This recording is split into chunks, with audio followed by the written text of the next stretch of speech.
I am big. I am so big. I am big. I am so big. I am big. I am so big. I am big. I am so big. What exactly were you doing at the bar that day? How did you spend your last hours? Eva, we just drank and talked about her plans for life.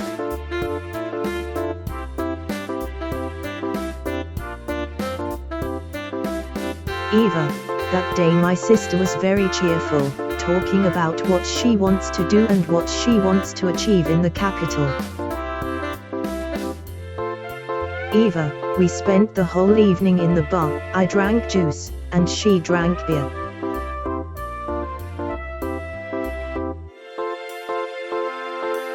Eva, you are so shocked by the prices there, but you have no idea how much money my sister spent there. Eva, she drank an incredible amount of beer that day, probably 5 liters, no wonder that every 15 minutes she ran to the toilet. At these words, I suddenly froze for a couple of seconds from the thought that flashed through my head.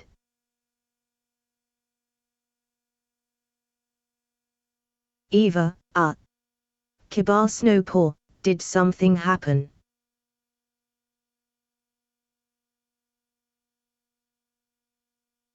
Kiba Snowpaw, Eva, wait, this was definitely the last place you saw each other.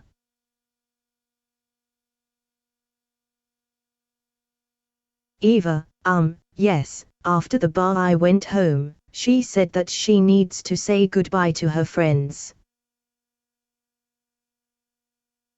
Eva, but despite the agreement to meet them, she did not come and simply disappeared.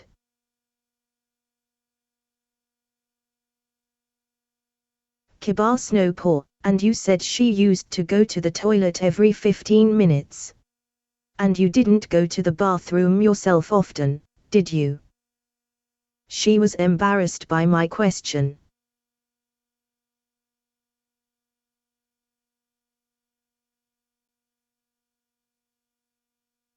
Eva, well, yes, she did go often, I didn't go often. Kiba Snowpaw, what kind of perverted questions are you asking me? At that moment, she also froze for a second and thought the same thing about me.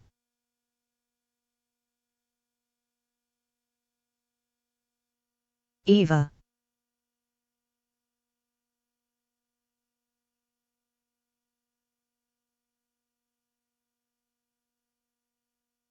Kiba Snowpaw.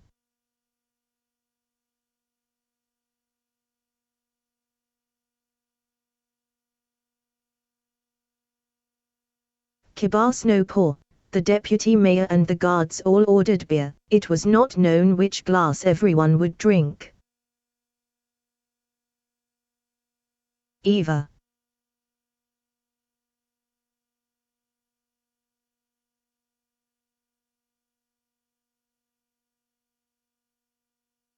Kiba Snowpaw, in your case, it was immediately clear who would drink from which glass.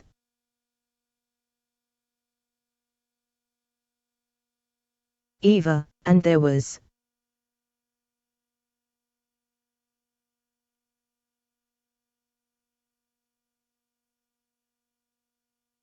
Eva, the same bartender.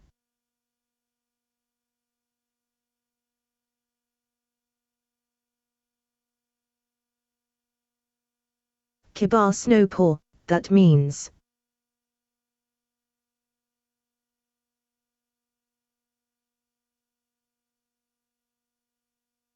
Kiba Snowpaw.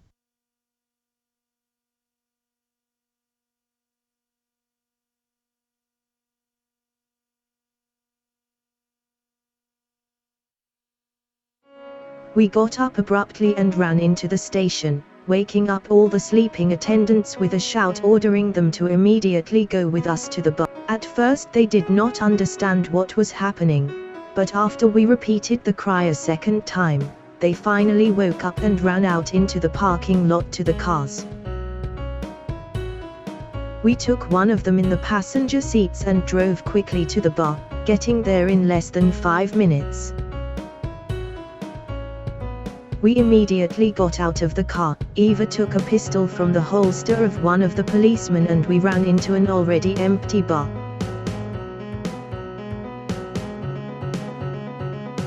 The bartender was no longer at the counter, the bar lights were off.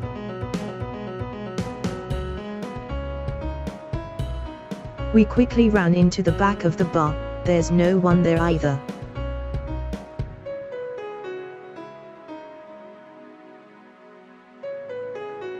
Kiba Snowpaw, damn, do you know where he lives?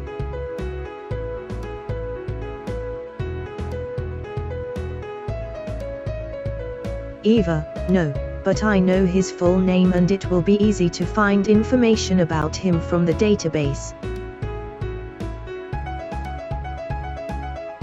Kiba Snowpaw, then order some of the cops to go and check the base while we search everything here.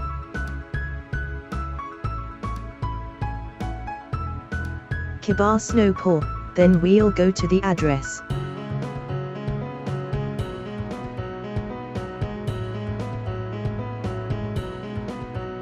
Eva nodded and did just that.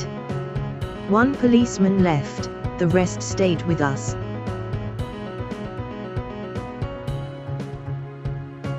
We all put on our gloves and started searching.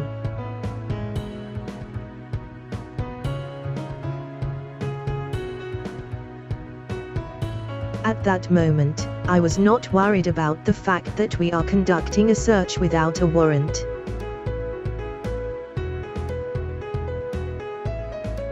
I only thought about how and why the bartender kidnapped the mayor or contributed to it.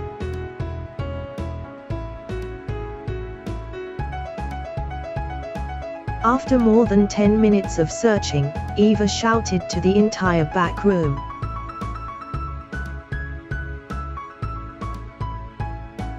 Eva, found it. Kiba Snowpaw, look at this.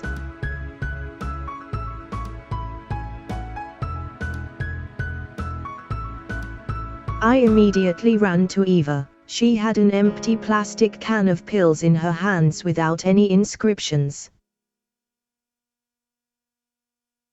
There was nothing in it, just an empty can without a label. However, it was not dusty at all, it was definitely used by someone recently. Eva, great, let's keep looking.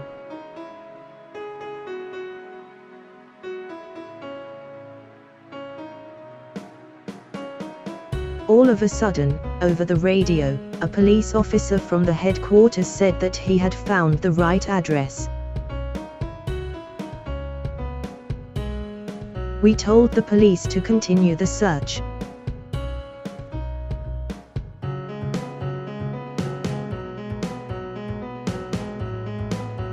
I do not know why, but they did not say a word in response and obediently continued the search.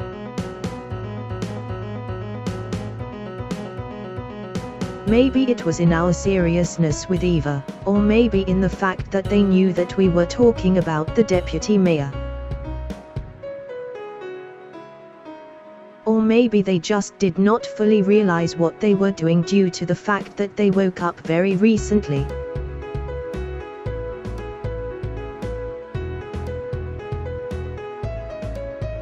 We left the bar and got into the police car, turned on the siren and drove to the address. When we reached it 5 minutes later, an amazing picture appeared before us.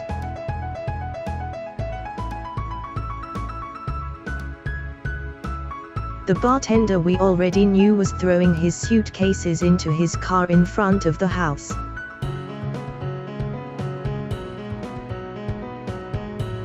He did it leisurely, but when he saw us, he began to try to close the trunk in a panic.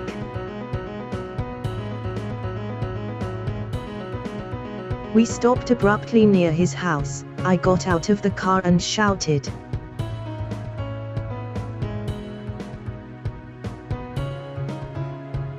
"Kiba Snowpaw, hands behind your head, stay where you are."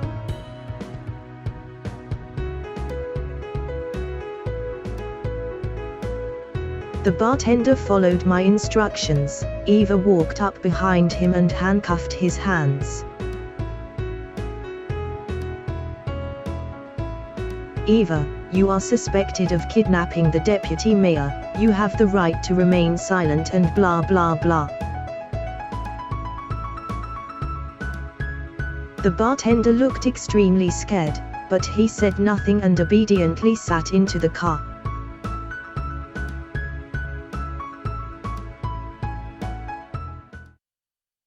We sat back down, radioed the police about the arrest and told the police from the bar to head over to the bartender's house for a search. It all looked and felt like we were in a police thriller. My heart was beating at an incredibly fast pace, and my brain seemed to be working several times faster, but Eva. She was incredibly calm, like nothing was happening.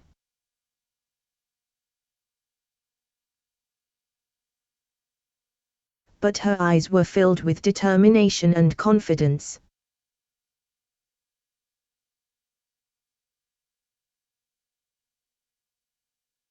However, the closer I got to the site, the more anxious I became.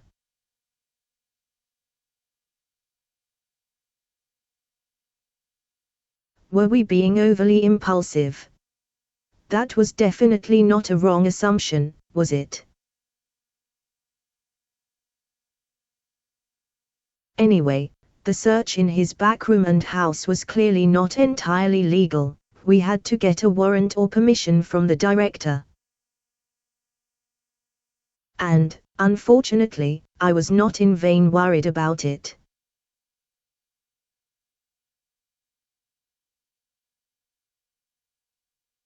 Having finally arrived at the station, we were again met by the angry director.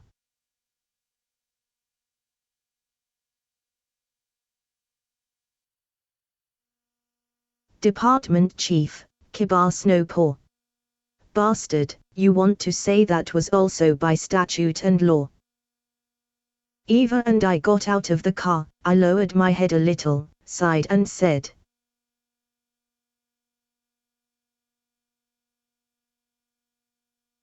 Kiba Snowpaw, sorry sir, but the situation.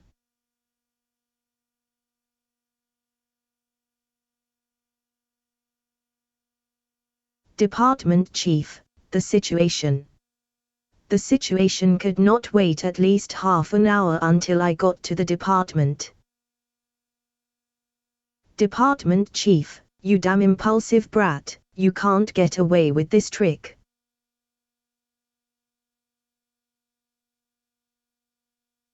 Eva's face grew even more gloomy with every word of the director.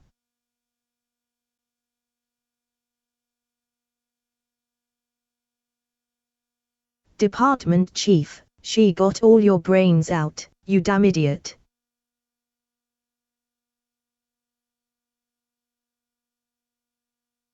I was okay with hearing shit about me, but when he started talking about Eva.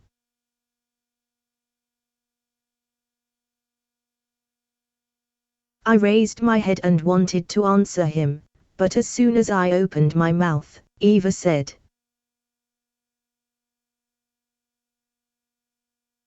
Eva, calm down, you stupid head, and stop embarrassing yourself so much.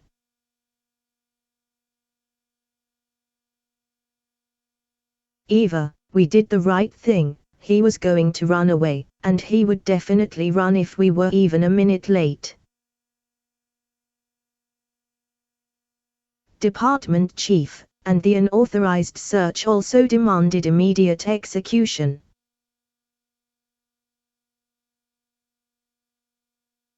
Neither I nor Eva could answer that.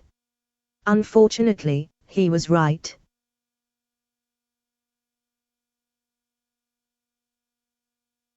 Department Chief, now head to my office.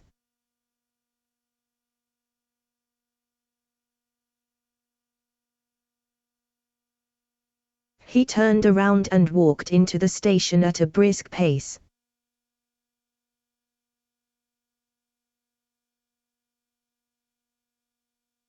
Eva, asterisk heavy sigh asterisk.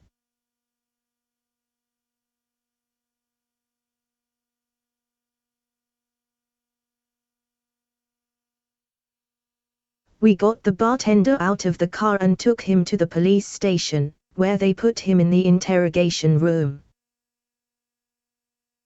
Then, under the surprised gazes of the police officers who had already arrived at work, we went to the director's office.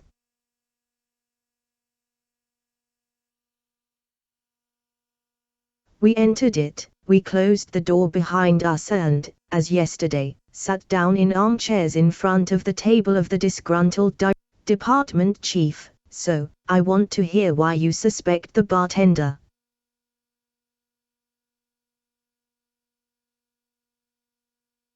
Eva looked at me, then at the director and began to tell the details of yesterday's interrogation and about the similarities in the case of the disappearance of the deputy mayor and the However, as the conversation progressed, the mayor only became gloomier and more displeased. At the end of the explanation, he, barely restraining himself not to shout, said,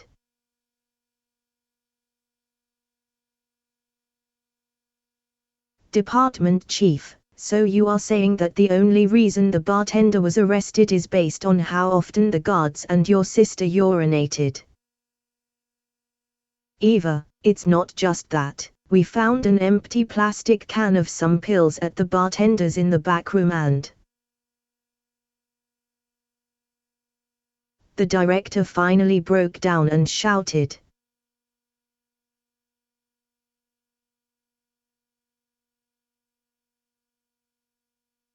"Department Chief, I don't care what you found.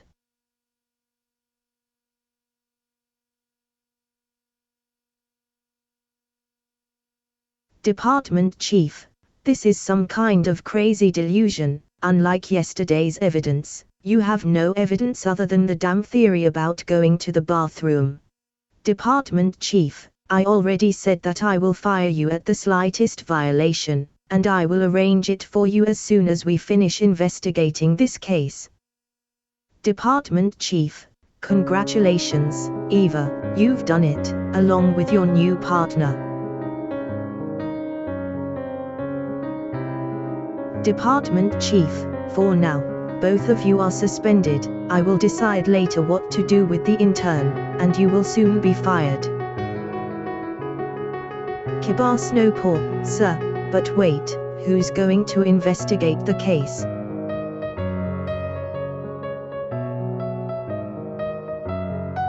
He looked at me viciously and grumbled,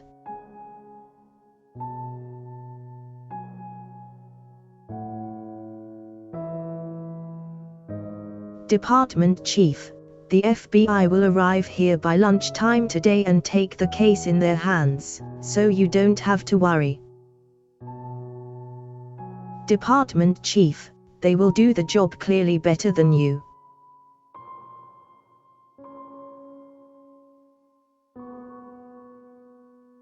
Now disappear from my eyes."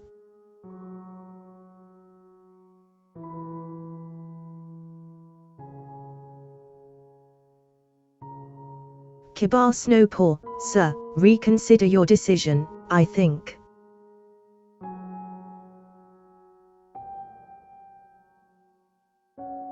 Eva, leave these attempts. This donkey has already made a decision and will not change his mind. Let's get out of here. She got up, took her coat in her hands, and we left the office.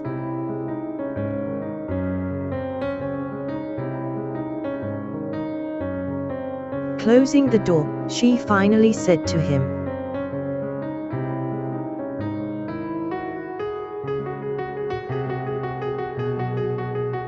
"Eva, good luck in rotting in this fucking place."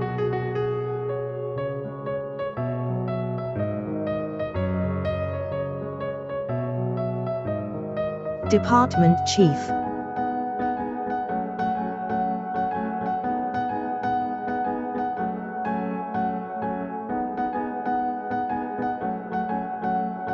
The rest of the staff obviously heard what the director was shouting, given how loud it was. The faces of the police were either gloating or melancholy, but no one was indifferent to the director's decision. I myself could not at all raise my eyes from the floor.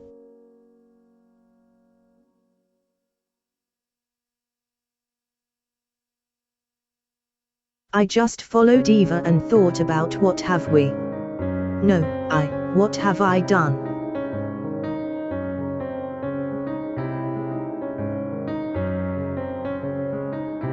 Out on the street, Eva took out a cigarette and instantly lit it and took another deep breath. We just stood at the entrance and silently looked somewhere for a while, until I gathered my thoughts and spoke. Kiba Snowpaw, I'm sorry it turned out this way because of me.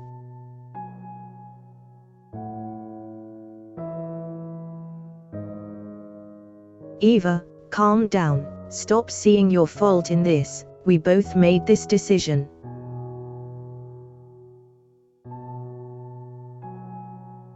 Kiba Snowpaw, but the idea was me.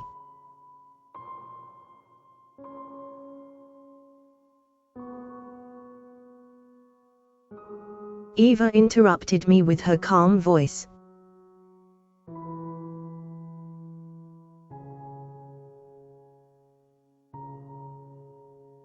Eva, enough, I said, don't make such a tragedy out of this.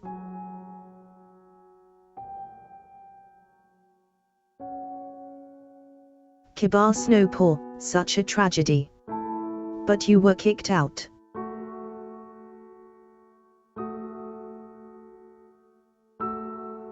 Eva, so what?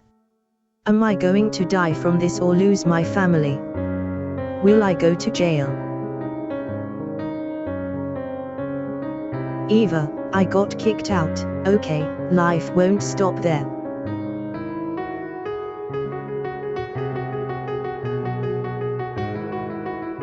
Kiba Snowpaw, but what about the investigation about your sister?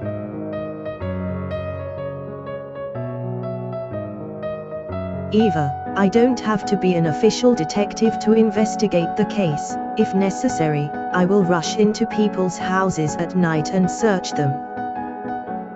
Eva, if it helps to find my sister, I will break the law.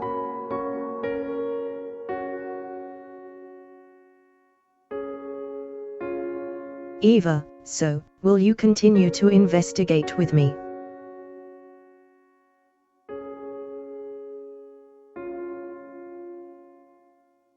Kiba Snowpaw, continue. Illegally.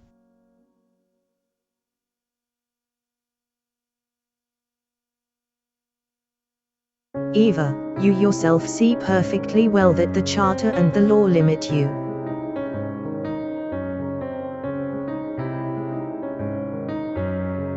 Eva, now that the FBI is in charge, we can hardly do anything officially even if I hadn't been fired. Damn, is she serious? Breaking the law.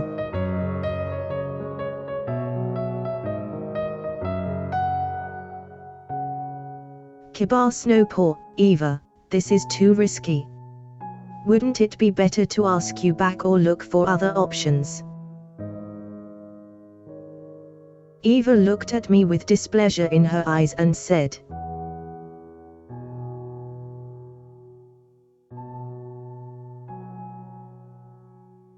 Eva, you yourself saw very well how this piece of shit treats me. I'm not going to beg him for anything else. Eva, just tell already, are you with me or not?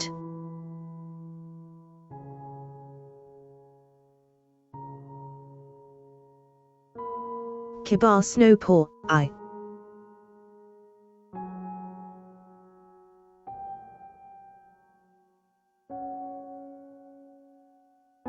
Kiba Snowpaw, don't you understand how crazy this sounds?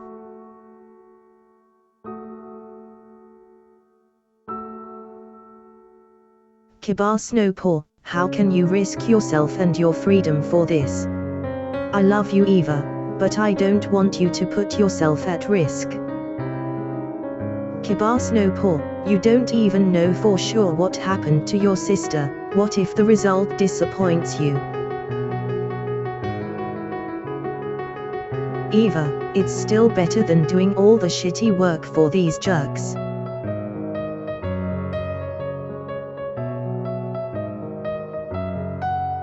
Eva, if you don't want to do this with me, don't care, I'll investigate everything myself.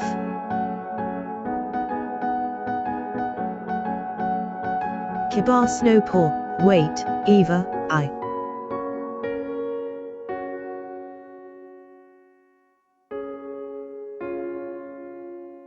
Eva, fortunately, without this damn job as a detective, I have a lot of free time now.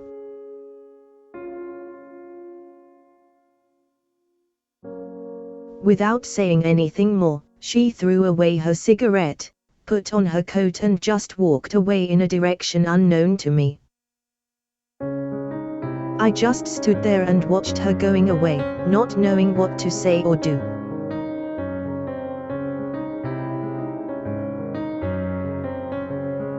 I wanted to stop her, but at the same time I did not know what to say to her.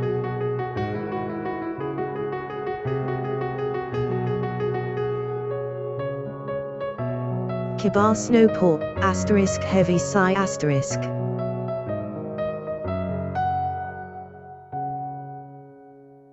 I decided to get as far away from this damn area as possible. I just started walking in a random direction and thinking about what happened. All my life I wanted to become a great detective and investigate intricate cases, thereby saving people's lives. And from the very first day of study at the academy, I worked hard to get this job. I studied these rules, laws, methods. But in reality, it turned out to be harder than I imagined.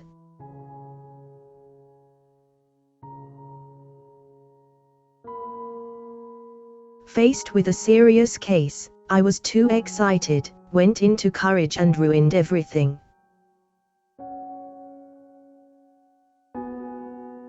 I was too arrogant. Eva trusted me and was fired for this. I let her down and made it impossible for her to figure out her sister's case. But she herself refused to try to fix it. How can I fix something if she doesn't even want to try? Why can't she step over her pride for her own interests?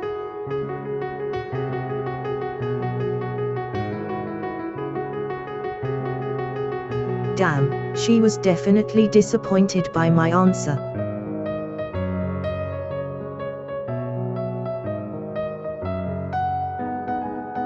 I love her, I want to help her, but I can't risk everything like she does.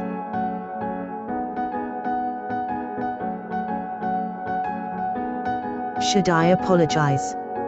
Or try to convince her?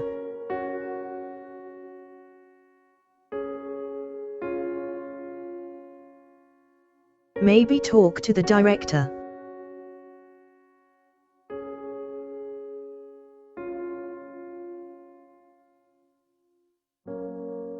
Shit. Why did I give that order in the bar?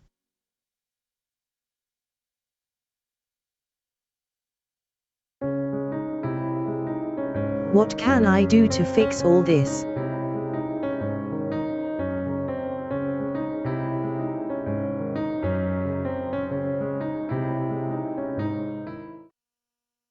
Thinking about all this, I went to the first bench that I saw and sat down on it, after which I looked into the sky, sighed and closed my eyes. What would Eva have done in my place?